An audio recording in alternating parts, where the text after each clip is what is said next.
You are watching Grace Television.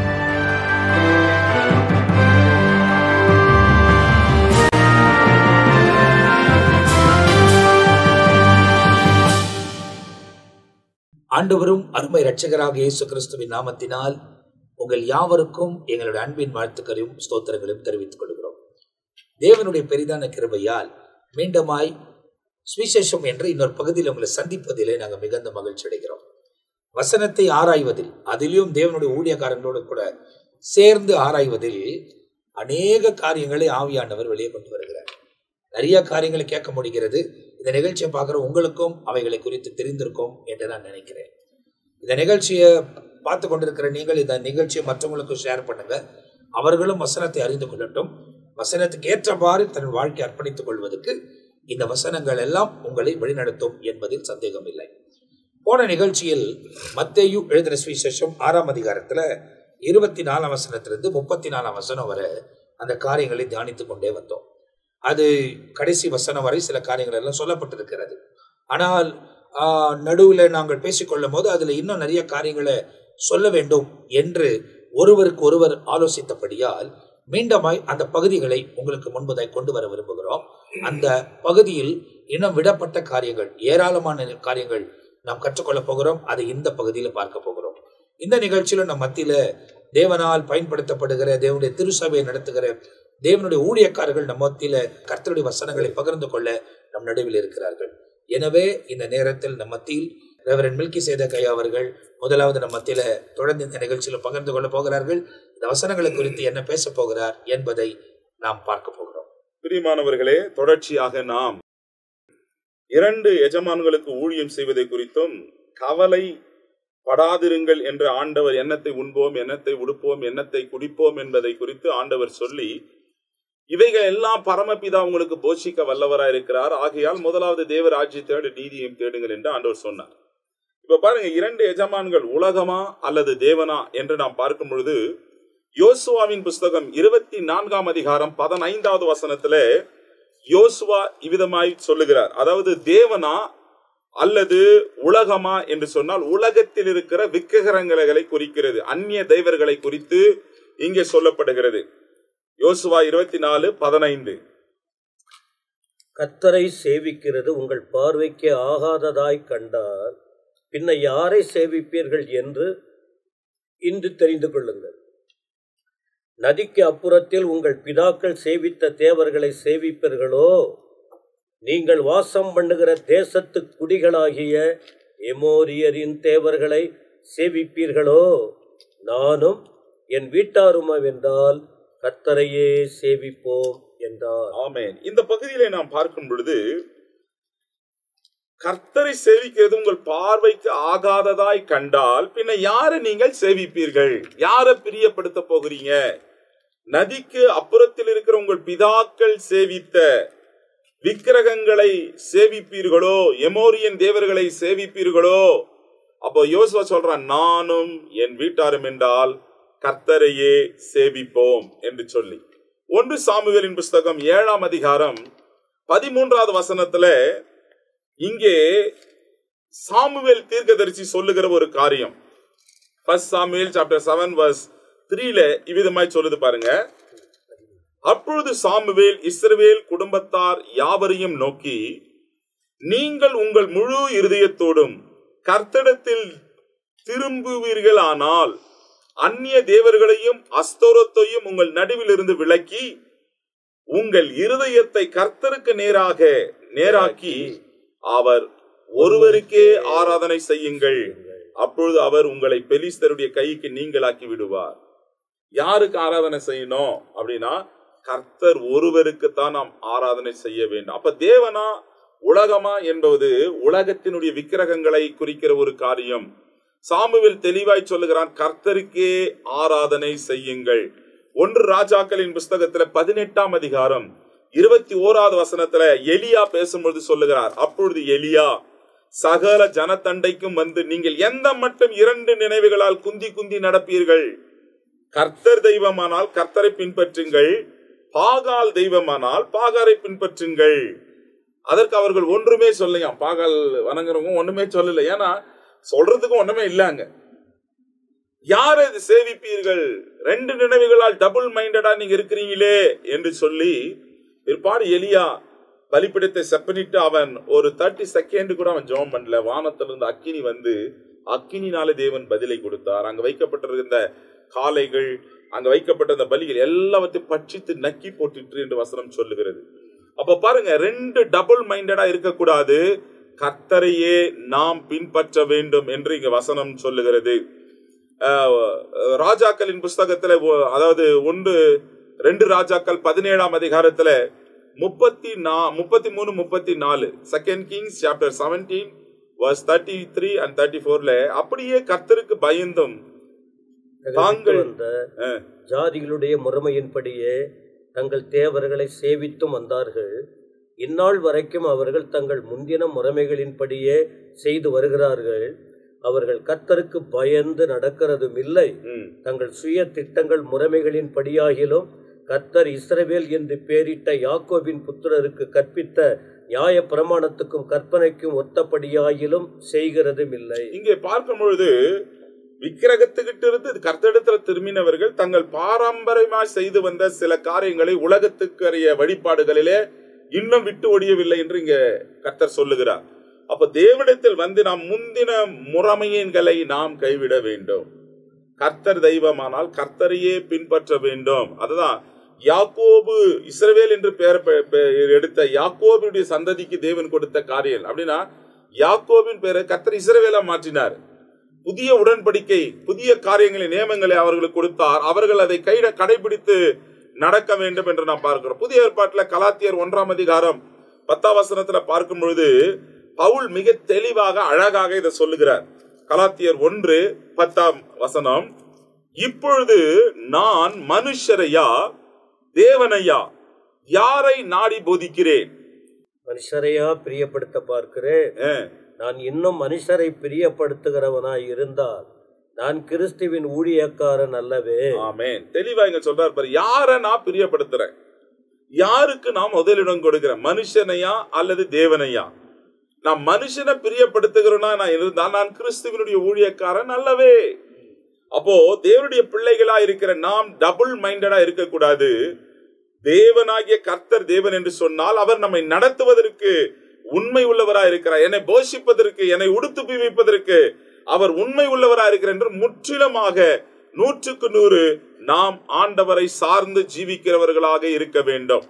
1 தீமோத்தேயுவின் புஸ்தகம் 6ஆம் அதிகாரம் 9-10 வசனம் இதுமாய் சொல்லுகிறது, ஐஸ்வர்யவான்களாக விரும்புகிறவர்கள் சோதனையிலும் கண்ணியிலும் மனுஷரின் கேட்டிலும் அழிவிலும் அமிழ்த்துகிற மதிகேடும் சேதமுமான பலவித இச்சைகளிலும் விழுவார்கள். பண ஆசை எல்லா தீமைக்கும் வேறாய் இருக்கிறது.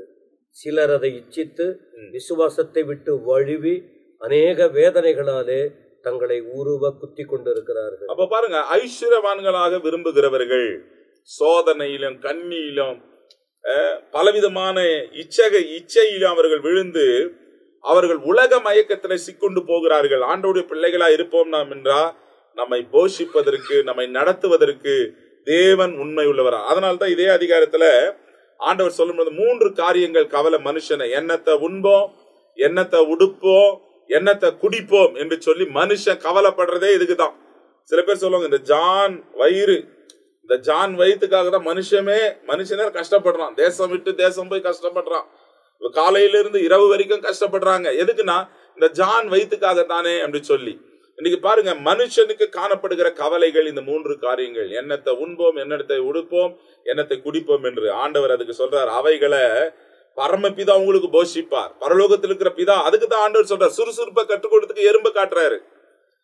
கவலைப்படாதீங்கன்றதுக்கு பறவைகளை காண்பிக்கிறார். ஆகாயத்து பட்சிகளை கவனித்து பாருங்கள், அவைகள் விதைப்பதும் இல்ல, நூற்பதும் இல்ல, களஞ்சியத்துல சேர்த்து வைக்கிறது இல்ல, அவைகளை போஷிக்கிற பிதாவானவர் உங்களையும் நடத்துவார். அப்ப ஒரு ஃபார்முலா அங்க கற்றுக் கொடுக்கிறார். 33வது வசனத்துல, முதலாவது தேவனுடைய ராஜ்யத்தையும் அவருடைய நீதியையும் தேடுங்கள், அப்பொழுது இவைகள் எல்லாம் உங்களுக்கு கூட கொடுக்கப்படும். அப்படின்னா முதலாவது நீங்க எஜமானாக கர்த்தரை வைத்துக் கொள்ள வேண்டும். முதலாவது எஜமானாக உங்கள் தேவனையே நீங்கள் நம்ப வேண்டும். ஏன்னா அவர் என்னை நடத்துவார். அவர் என்னை உடுத்துவிப்பார், அவர் என்னை போஷிப்பார் என்ற நம்பிக்கை, விசுவாசம் ஆண்டவர் மேல வரணும் என்பதற்காகத்தான் இப்படி நம்ம தேடினால் வசனம் சொல்லுகிறது, இவைகள் எல்லாம் உங்களுக்கு கூட கொடுக்கப்படும். நம்ம தேடிட்டா போதும், நமக்கு தேவையானதை கர்த்தர் ஆட் பண்ணினே இருப்பார். இங்கிலீஷ்ல அழகா சொல்லுது, first you seek the kingdom of God and his righteousness and all those things will be added unto you. அப்போ ஆட் பண்ணினே இருக்கிறன்னா எது எதெல்லாம் நமக்கு தேவையோ கர்த்தர் அந்த லிஸ்ட்ல வந்து ஆட் பண்ணினே இருப்பாரு. நம்ம செய்யுது ஆண்டவரை தேடணும். நம்ம ஃபர்ஸ்ட் ப்ரையாரிட்டி கர்த்தருக்கு கொடுக்கணும். அப்படி செய்யும் பொழுதுதான் இந்த ஆசீர்வாதங்கள் நம்மேல வரும் என்று வேதம் தெளிவாக சொல்லுகிறது. மேற்கொண்டது ஐயா அவர்கள் பேசுவார். அப்ப இதை குறித்து நாம் சில காரியங்களை தொடர்ச்சியா இந்த பகுதியிலிருந்து நாம் தியானித்துட்டு வர்றோம். அடுத்தது நம்ம மத்தியில பிஷப் ரெவரண்ட் பென்னி யோசையா நம்ம மத்தியில தொடர்ந்து இந்த வசனங்களை நமக்கு படித்து கொடுக்க போகிறார். ஆமென். நீங்கள் விசேஷித்தவர்கள் அல்லவா என்று சொல்லிவிட்டு 33வது வசனத்திலே சொல்லுகிற வார்த்தை என்ன? முதலாவது தேவனுடைய ராஜ்யத்தையும் அவருடைய நீதியும் தேடுங்கள், அப்போது இவைகள் எல்லாத்தையும் நான் என்ன பண்ணுவேன், உங்களுக்கு கொடுப்பேன் என்று ஆண்டவர் சொல்லுகிறார். அப்பொழுது அவர் தன் வாயின் வார்த்தைகளினால் மாத்திரம் சொல்லுகிறவர் அல்ல, செயல்களினாலும் செய்கிறவர். உதாரணமாக சொல்ல வேண்டும் என்று சொன்னால், லேவியராகமம் 25வது அதிகாரத்தை நாம் எடுத்துக்கொள்ளும் பொழுது ஆண்டவர் ஒவ்வொரு நாளும் தம்முடைய பிள்ளைகளை போஷிக்கிறார் அல்லவா?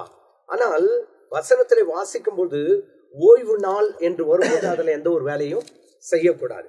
அதே போல ஓய்வு வருடம் என்று இருக்குது. ஓய்வு வருடம்னாக்கா அந்த வருடம் முழுவதும் எந்த ஒரு வேலையும் செய்யக்கூடாது.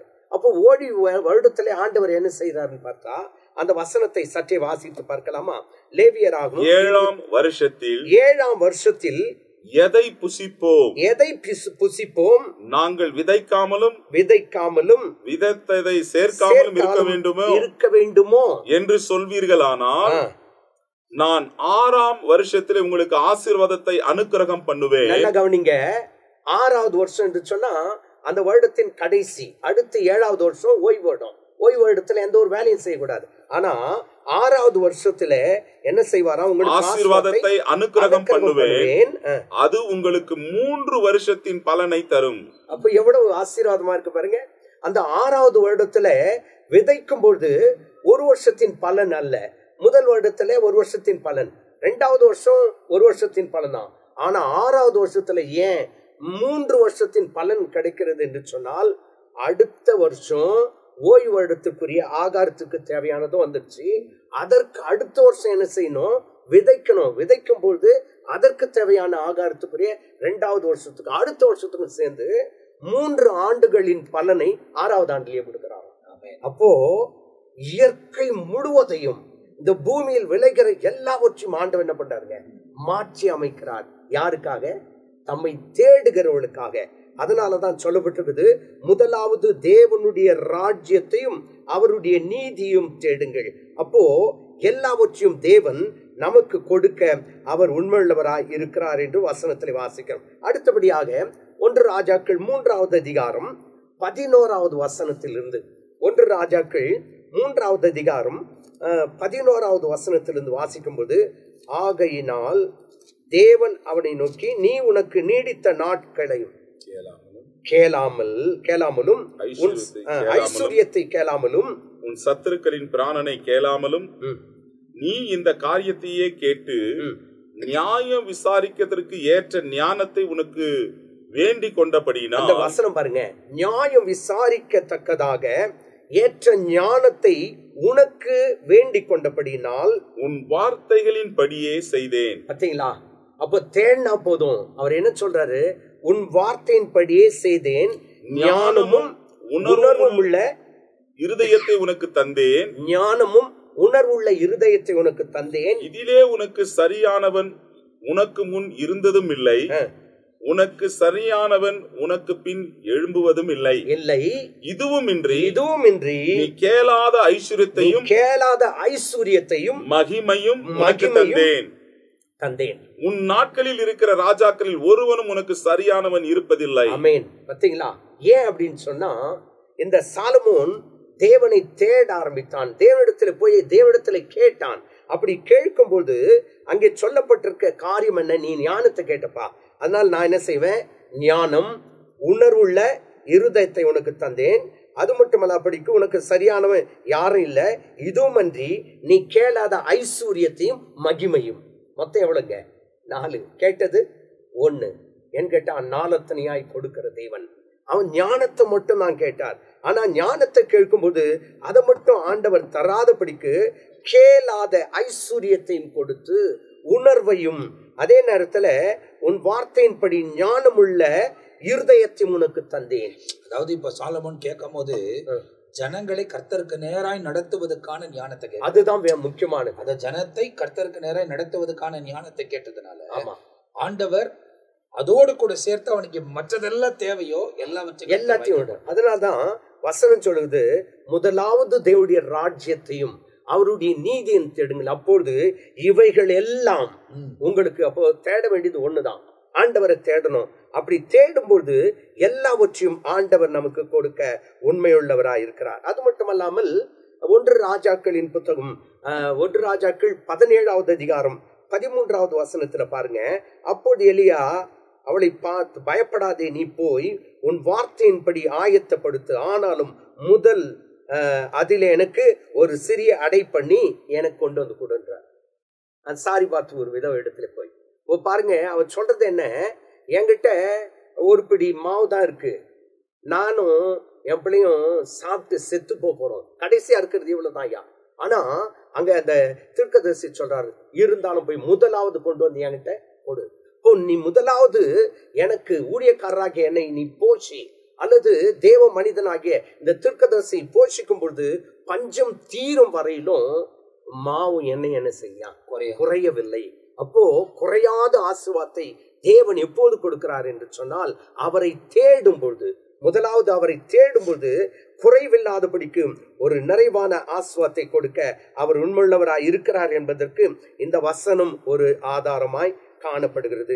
இன்னும் கூட ஒரு வசனத்தை வாசிக்கலாம். 2 நாளாகமம் 1வது அதிகாரம் 7வது வசனத்திலிருந்து வாசிக்கும் போது, அன்று ராத்திரியிலே தேவன் சாலமோனுக்கு தரிசனமாகி, நீ விரும்புகிறதை என்னிடத்தில் கேள் என்றார். நாம ஏற்கனவே அது குறித்து பார்த்தோம். நீ விரும்புகிறதை என்னிடத்தில் கேள். இன்றைக்கு தேவன் அப்படி ஒரு கேள்வி கேட்டார்னாக்கா, நீ விரும்புகிறதை என்னிடத்தில் கேள் அப்படின்னு சொன்னா, நம்ம ஐஸ்வர்யத்தை கேட்டிருக்கலாம், உலக ஆசீர்வாதத்தை கேட்டிருக்கலாம், நீடித்த ஆயுசு நாட்களை கேட்டிருக்கலாம். ஆனா அவர் அதை கேட்கவில்லை. தன் ஜனத்தை நடத்த வேண்டிய கிருபை ஞானம் தான் எனக்கு வேண்டும் என்று கேட்டதாக நாம் ஏற்கனவே வசனத்திலே வாசித்தோம். எனக்கு அருமையான கர்த்தருடைய பிள்ளைகளே, இன்றைக்கு நாமும் கூட முதலாவது தேவனுடைய ராஜ்யத்தை தேடுகிறவர்களா இருக்க வேண்டும். கடைசியாய் ஒரே ஒரு வசனத்தை சொல்லி முடிக்க ஆசைப்படுகிறேன். நீதிமொழிகள் 2வது அதிகாரம் 1 வசனத்திலிருந்து வாசிக்கலாமே. என் மகனே, நீ உன் செவியை ஞானத்திற்கு சாய்த்து உன் இருதயத்தை புத்திக்கு அமைய பண்ணும் பொருட்டு நீ என் வார்த்தைகளை ஏற்றுக்கொண்டு என் கட்டளைகளை உன்னிடத்தில் பத்திரப்படுத்தி ஞானத்தை வா என்று கூப்பிடு, புத்தியை சத்தமிட்டு அழைத்து அதை வெள்ளியை போல நாடி புதையல்களை போல தேடுகிறதை போல் தேடுவாயாகி, அப்பொழுது கர்த்தருக்கு பயப்படுதல் இன்னதென்று உணர்ந்து தேவனை அறியும் அறிவை கண்டடைவாய். கர்த்தர் ஞானத்தை தருகிறார், அவர் வாயினின்று அறிவும் புத்தியும் வரும். அவர் நீதிமான்களுக்கென்று மெய் ஞானத்தை வைத்திருக்கிறார், உத்தமமாய் நடக்கிறவர்களுக்கு அவர் கேடகமாய் இருக்கிறார். நடக்கிறவர்களுக்கு அவர் யார் உத்தமமா நடப்பாங்க? தேவனை தேடுகிறவர் மட்டும் தான் என்ன செய்ய முடியும்? உத்தமமாய் என்ன இருக்க முடியும். ஆகவே உத்தமாய் நடக்கிறவர்களுக்கு அவர் கேடகமாய் இருக்கிறார். அவர் நியாயத்தின் நெறிகளை தகர்த்து தம்முடைய பரிசுத்தவான்களின் பாதையை காப்பாற்றுகிறார். அப்போ யார் பரிசுத்தமா இருக்க முடியும்? தேவனை தேடுகிறவள் மட்டும்தான் பரிசுத்தமாய் இருக்க முடியும். ஆகவே இங்க வசனம் சொல்லுகிறது, பரிசுத்தவானுடைய பாதையை காப்பாற்றுகிறார். அப்போ நாம காப்பாற்றப்பட வேண்டும் என்று சொன்னால், எல்லாம் நாம் பெற்றுக்கொள்ள வேண்டும் என்று சொன்னால், முதலாவது தேவனுடைய ராஜ்யத்தையும் அவருடைய நீதியும் தேட வேண்டும். அப்போது எல்லாவற்றையும் தேவன் நமக்கு கொடுக்க உண்மையுள்ளவராயிருக்கிறார். அப்ப இந்த இடத்துல இந்த வசனங்களை நாம் தொடர்ந்து ஆராய்ந்து கொண்டு வருகிறோம். இதில் குறித்து இன்னும் சில காரியங்களை நாம் கவனிக்க போகிறோம். இந்த பகுதியில இதை குறித்து இந்த 11 வசனங்களை குறித்து நாம் ஆராய்ந்து கொண்டே வருகிறோம். ஏராளமான காரியங்களை கர்த்தர் நமக்கு கற்றுக்கொண்டிருக்கிறார். அடுத்தது நம்ம மத்தியில ரெவரண்ட் ஜெயக்குமார் அவர்கள் பகிர்ந்து கொள்ள போகிறார்கள். அவர் மூலியமா ஆண்டவர் என்ன பேச போகிறார் என்பதை நாம் கவனிக்க போகிறோம். கர்த்தருடைய நாமம் மகிமைப்படுவதாக. 6ஆம் அதிகாரத்துல, மத்தேயின் புத்தகம் 6ஆம் அதிகாரத்துல 33ஆம் வசனத்திலே நாம் மறுபடியும் தியானித்து பார்க்கும் பொழுது 24 கர்த்தர் ஒரு காரியத்தை குறித்து நாம் அறிந்து புரிந்து கொண்டு நாம் தேவனுடைய ராஜ்யத்துக்காக ஊழியம் செய்ய வேண்டும் என்பதை மையப்படுத்தி இவ்வளவு சம்பவத்தை நாம் புரிந்து கொள்ளும்படியாக தெளிவாக எடுத்து உரைக்கிறார். அந்த 24ஆம் வசனத்தை முதலாவதாக நன்றாக நாம் புரிந்து கொண்டால ஒழிய மீதி இருக்கிற பகுதியெல்லாம் நமக்கு எதற்கு ஆண்டவர் இவ்வளவு காரியத்தை சொல்ற புரியாமல் போயிடும். அப்ப அவர் சொல்ற காரணம், 2 எஜமான்களுக்கு நீ உன்னால் என்ன ஊழியம் செய்ய ஒருவனாலும் கூடாது. அந்த 2 எஜமான் யாரு? 2 எஜமானுக்கு ஊழியம் செய்ய ஒருவனாலும் கூடாது. ஒன்று அதிலே வருது, தேவனுக்கும் உலக பொருளுக்கும் ஊழியம் செய்ய உங்களால் கூடாது. ஒரு எஜமான் தேவனு, இன்னொரு எஜமான் உலக பொருள். இந்த தேவனுக்கும் இந்த உலக பொருளுக்கும் இந்த 2 எஜமானுக்கும் நம்மால் என்ன செய்ய முடியாது? ஊழியம் செய்ய முடியாது. அப்போ தேவனுடைய ஊழியம்னா என்ன, உலக பொருளுடைய ஊழியம்னா என்ன அப்படின்னு நம்ம புரிஞ்சுக்கினாதான் நம்ம முதலாவது தேவனுடைய ராஜ்யத்துக்காக, அவர் ராஜ்யத்துக்கு உட்பட்ட முதலாவது நீங்க தேவனை தேடனா, உனக்கு இந்த பூமியில உலக பொருளுக்காக நான் ஊழியம் செய்யறேன் நீ போனா அதெல்லாம் உனக்கு லகுவாக கிடைக்கும் என்பதற்காகத்தான் இந்த 6ஆம் அதிகாரம் 24 34 வரை தெளிவாக ஆண்டவர் சொல்லி இருக்கிறார். அப்போ முதலாவது தேவனுக்காக நாம் ஊழியம் செய்யணும்னா எப்படி இருக்கணும்?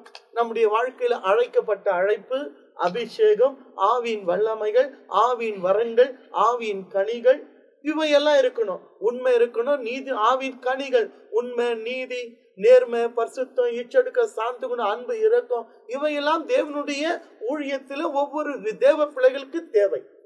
இந்த இடத்துல பாவமான காரியத்தை எதுவுமே செய்ய முடியாது.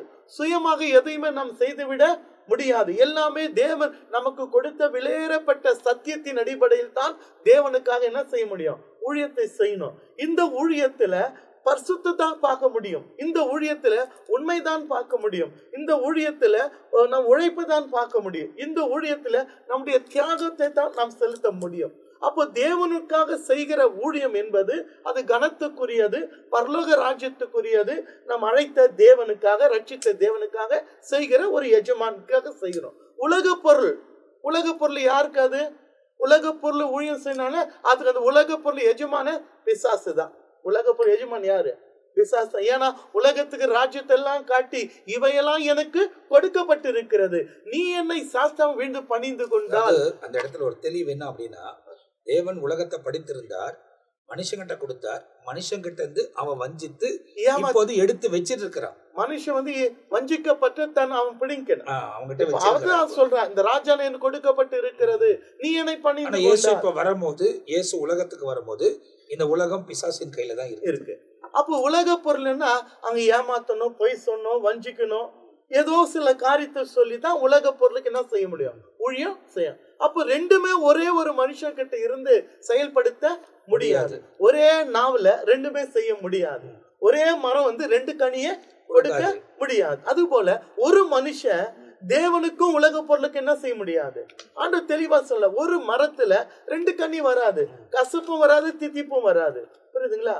அப்போ ஒரு மனுஷன் 2 எஜமானுக்கு என்ன செய்ய முடியாது? ஊழியம் செய்ய முடியாது. அப்ப நீ தேவனுக்காக மாத்திரம் நீ ஊழியம் செய்யும் பொழுது இந்த பூமியில உனக்கு என்னென்ன தேவை என்பதை குறித்து ஆண்டவர் நாம் புரிந்து கொள்ளும்படியாக 25ஆம் வசனத்திலிருந்து பகுதியாய் சொல்லி வந்த பிறகு நீ செய்ய வேண்டியது எனக்கு ஊழியம் செய்தா அந்த 33ஆம் வசனத்தில் முதலாவது நீ தேவனுடைய ராஜ்யத்தையும், அப்படின்னா என்ன? ஒரே எஜமானுக்கு தேவனுடைய ராஜ்யத்துக்கு உட்பட்ட அந்த ஊழியத்தை நீ செய். நீ அழைத்த அழைப்புல உண்மையா இரு, எனக்காக நீ ஓடு, நான் விரும்புகிறபடி நீ செயல்படு, தேவ ராஜ்யத்துக்கு உட்பட்ட பரிசுத்தமான வாழ்க்கையில் என் வசனத்தை நம்பு, இதை நீ சுமந்து செல். இது நான் என்ன செய்வேன்? நீ தேவனுடைய ராஜ்யத்துக்கு முதலாவது பஸ்பிரியாட்டி தேவனுடைய ராஜ்யத்தையும் அவருடைய நீதியும் தேடுங்க. நீ பூமியில தேட வேண்டியது ஒண்ணுதான். மற்றதெல்லாம் தேவன் படைத்த பரமபிதா உனக்கு இன்னது தேவை என்று அறிந்திருக்கிறார். படைத்தது நிமித்தமாக உனக்கு தேவன் கொடுக்க வல்லவராய் இருக்கிறார். படைத்த பரமபிதாக்கு தெரியும் உனக்கு உணவு தேவை, உடை தேவை, உனக்கு வஸ்திரம் தேவை, குடிப்பதற்கு தண்ணீர் தேவை என்று படைத்த பரமபிதாக்கு தெரியும். நீ கேட்டதான் கொடுக்கிற தேவன் அல்ல. படைத்தது நிமித்தமாக நமக்கு உணவு, உடை, நமக்கு எல்லாவற்றையும் கொடுக்க வல்லவராய் இருக்கிறார். ஆனா நீ தேவ ராஜ்யத்தை நீ தேடினாத்தான் உனக்கு அந்த ராஜ்யம் கிடைக்கும். தேடாதவனுக்கு ஆண்டவர் கொடுக்கல. அவர் சிம்பிள் லாஜிக் வச்சு இருக்கிறார். நானே வழியும், நானே சத்தியமும், நானே ஜீவனமா இருக்கிறேன். என்னை அல்லாமல் ஒருவன பிதாவிடத்தில் வரான். அப்ப யாருமே அவர் போர்ஸ் பண்ணல, கட்டாயப்படுத்தல. நித்திய ராஜ்யத்துக்கு உனக்கு வரணுமா? நான் தான் வழி, நான் தான் சத்தியம், நான் தான் ஜீவன்.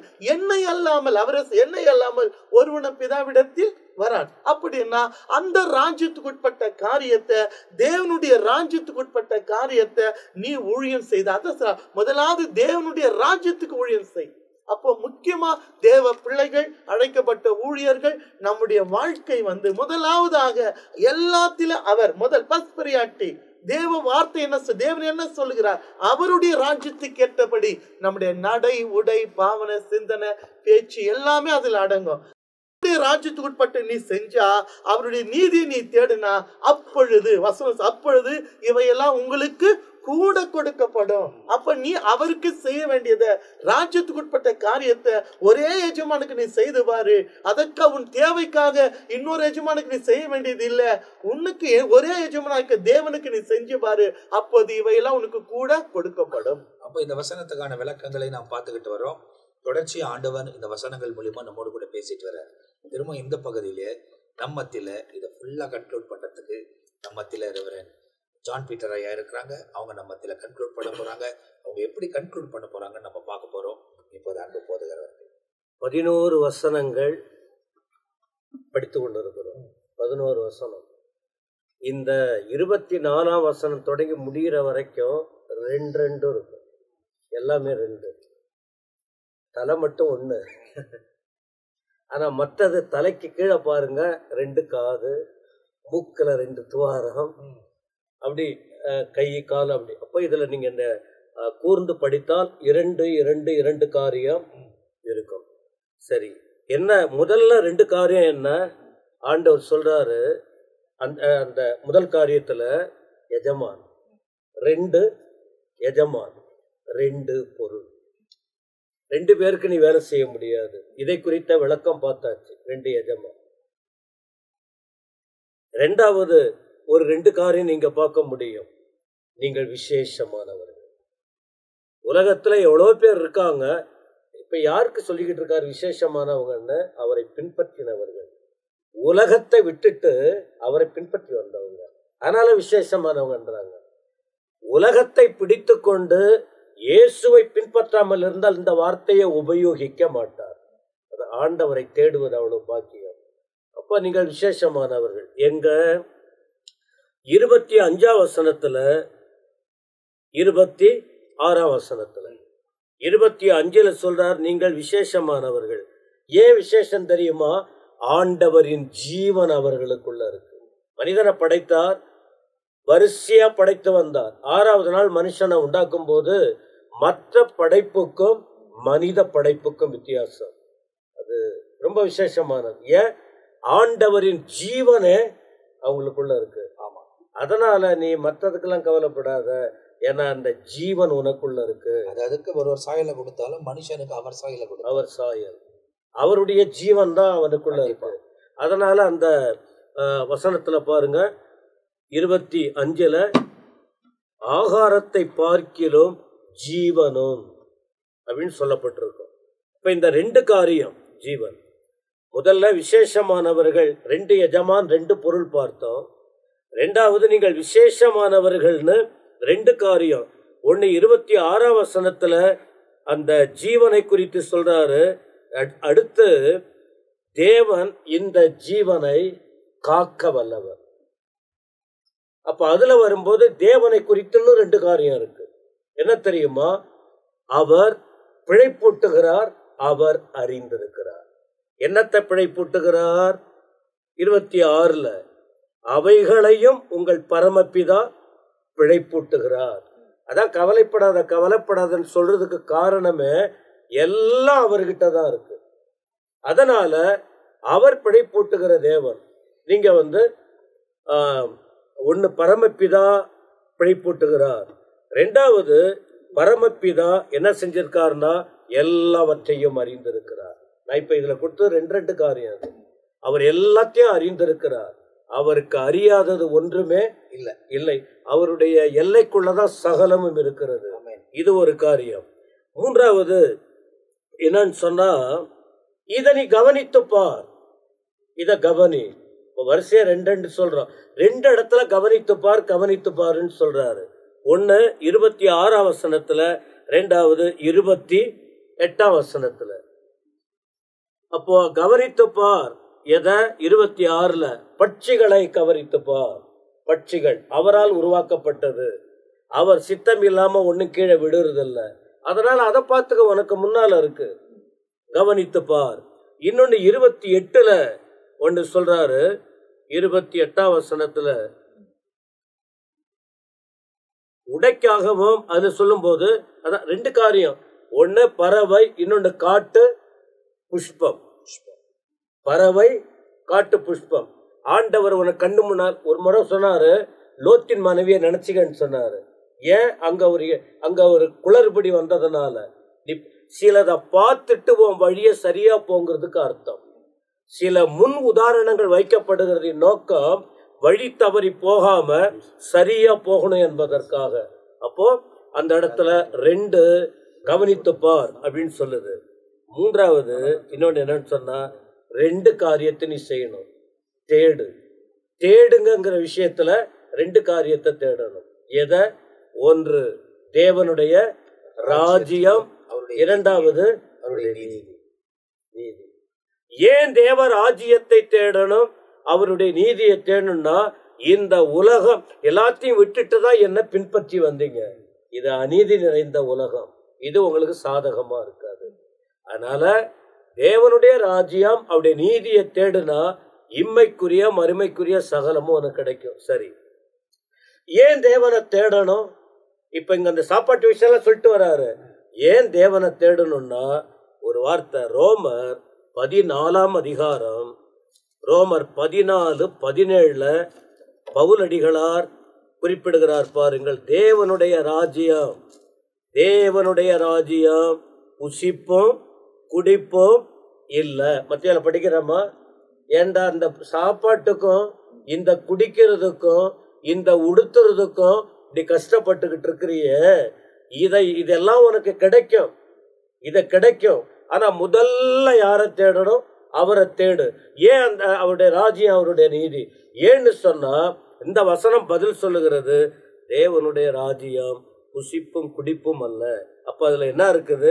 நீதியை தேடணுமா? அங்க அது என்னது? நீதி, சமாதானம், பரிசுத்த ஆவியினால் உண்டாகும் சந்தோஷம். நீ போடுற துணியில உனக்கு சந்தோஷம் வரப்போறது இல்லை. நீ குடிக்கிறதுல அந்த குடி இல்லை, உனக்கு சந்தோஷம் வரப்போறது இல்லை. நீ சாப்பிடுற சாப்பாட்டுல சந்தோஷம் வரப்போறது இல்லை. அதனால இதை தேடு, உனக்கு சந்தோஷம் வரும். நிம்மதியாரு. கொஞ்ச காலம் இந்த உலகம், நிரந்தரமா அவரோட வாழ போகிறோம். ஏன்னா நீங்க அவருடைய பிள்ளை. அவருடைய பிள்ளைக்குதான் இந்த உபதேசமே. அந்த அனுபவத்துக்கு வரும்போது இன்னைக்கு இன்னும் புலம்பிக்கிட்டு இருக்க வேண்டிய அவசியம் இல்லை. சந்தோஷப்படுத்துகிற, பிழைப்பூட்டுகிற கர்த்தர், அறிந்திருக்கிற கர்த்தர் நம்மோடு இருக்கிறார். அற்புதமாய் நடத்துவார். ஒரு செகண்ட், இதை கொஞ்சம் தெளிவாக இந்த 24ஆம் வசனத்தை புரிந்து கொண்டால் மேற்கொண்டு அநேக கேள்விகள் நம் உள்ளத்திலே கேட்கிற உங்களுக்கும் கேள்வி வரும். தேவனுக்கும் உலக பொருளுக்கும் ஊழியம் செய்ய உங்களால் கூடாது. அப்ப இந்த ரெண்டு எஜமான் என்பது, ஒன்று தேவன், உலக பொருள் என்பது எதை குறிக்கின்ற சொன்னால் ஆங்கிலத்தில் வாசித்து பார்க்கும் பொழுது அது சாத்தான், லூசிபரை குறிக்கிறது. தேவன் என்ற ஒரு எஜமானுக்கும் அதே நேரத்தில் லூசிபர் என்றதான இன்னொரு எஜமானுக்கும் நம்மால் ஊழியம் செய்ய முடியாது.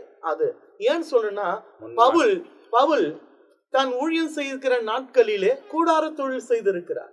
அதனால அதற்கு இது ஒப்பிட்டு சொன்னால் அந்த கூடார தொழில் செய்திருக்க கூடாது. அது தொழில் என்பது வேறு, வேலை செய்வது என்பது வேறு. எஜமானுக்கு தான் ஆண்டவர்கள் சொன்னாரு, ஒரு மனுஷன் 2 எஜமானுக்கு ஊழியம் செய்ய முடியாது. அந்த 2 எஜமான் யாருன்னு சொன்னா, ஒரு எஜமான் தேவன், இன்னொரு எஜமான் இந்த உலகத்தின் அதிபதி. அதை இந்த உலகத்தின் அதிபதி லூசிபர் என்று அவனு சொல்லப்படுற.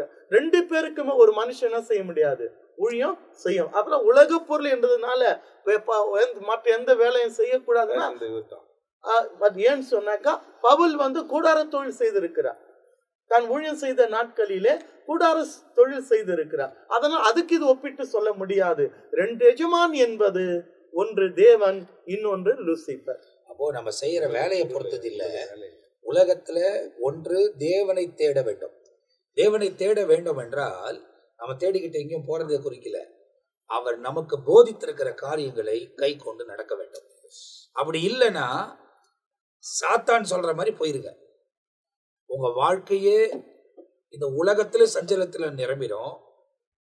உங்க முடிவும் எரிகிற அக்னி கடலிலே தள்ளப்படும். அதுல இருந்து தப்புவிக்கணும் என்ற ஒரே நோக்கத்துல தான் இயேசு உலகத்துக்கு வந்தார். அப்போ இந்த உலகத்துல கடைசி கால திருசபைக்கு ஆண்டவர் சொல்லுகிற காரியம் என்ன? அனலும் இல்லாமல் குளிரும் இல்லாமல் இருந்தாலே தேவன் உன்னை வாந்தி பண்ணி போடுவார். நீ அனலாகிலும் குளிராகிலும் இருந்தால் நலமா இருக்குமே என்று லவதேக்கிய சபைக்கு சொல்லப்படுகிறது. அப்ப அந்த காலத்துல வாழ்ந்து கொண்டிருக்கிற நமக்கு தான் இந்த உபதேசங்கள் எல்லாம். தேவனுக்கு ஏற்ற ஒரு நீதி, தேவனுக்கு ஏற்ற ஒரு வாழ்க்கை. ஒன்று, கர்த்தர் பக்கம் நிக்கிறவங்க நில்லுங்க, பாகால் பக்கம் நிக்கிறவங்க போய் நில்லுங்க. 2 பேரும் மோசே கூப்பிட்டாரு. கர்த்தர் பக்கம் மோசைக்கு பின்னாடி நின்னவங்க எல்லாம் காப்பாற்றப்பட்டாங்க. அந்த பக்கத்துல யாரெல்லாம் பாகால் பக்கம் நின்னாங்களோ பூமி தன் வாயை பிளந்து அத்தனை பேரையும் வாங்கிருச்சு. அதே மாதிரிதான் வாங்க போகுது. நீங்க தேவனை தெரிந்து கொண்டு தேவனையே சேவியுங்கள். ஆகையால் தான் யோசுவா தெளிவா சொன்னார், நானும் என் வீட்டாரும் என்றால் கர்த்தரையே சேவிப்போம். அப்போ என்ன காரியம் வந்தாலும் தேவனையே சேவிப்போம், பின்பற்றுவோம், அவர் உபதேசங்களுக்கு செவி கொடுப்போம். என்ன ஆனாலும் கண்ணிமைக்க நேரத்துல அவர் வருக தாமதிக்குமானால் பரதேசில நிக்க போறோம். அப்படி இல்லை அப்படின்னாக்கா மத்திய ஆகாயத்துல மகிமையின் சரீரத்தோட தேவனுடைய சமூகத்துக்கு நாம் பிரவேசிக்க போகிறோம். இவைகள் 2ல் 1 சந்தித்தே ஆக வேண்டும். தேவனோடு கூட நாம் நடக்கிறதுக்கு நாம் அர்ப்பணிப்போம். ஆண்டவர் தொடர்ச்சியா இந்த பகுதிகளிலிருந்து அநேக காரியங்களை தொடர்ந்து கற்றுக் கொடுப்பார். இந்த பகுதியை பார்த்த நீங்கள் அடுத்த பகுதிக்காக ஜெபம் பண்ணிக்கொள்ளுங்க, காத்திருங்க. தேவன் பெரிய காரியங்களை செய்ய பார்க்குற நீங்க ஷேர் பண்ணுங்க. இந்த சேனலை நீங்க சப்ஸ்கிரைப் பண்ணிக்கொள்ளுங்க. ஏன்னா வரக்கூடிய அப்டேட்டுகளை நீங்க தெரிந்து கொண்டு இதுல வரக்கூடிய வசனத்தின் நிகழ்ச்சிகள் எல்லாவற்றையும் ஒவ்வொன்றையும் நீங்க கவனிக்கலாம். அடுத்த பகுதியில் உங்களை சந்திக்கிற வரை நாங்க உங்ககிட்ட எல்லாரும் விடை பெறுகிறோம். கர்த்தர் உங்களை ஆசீர்வதிப்பாராக. ஆமென்.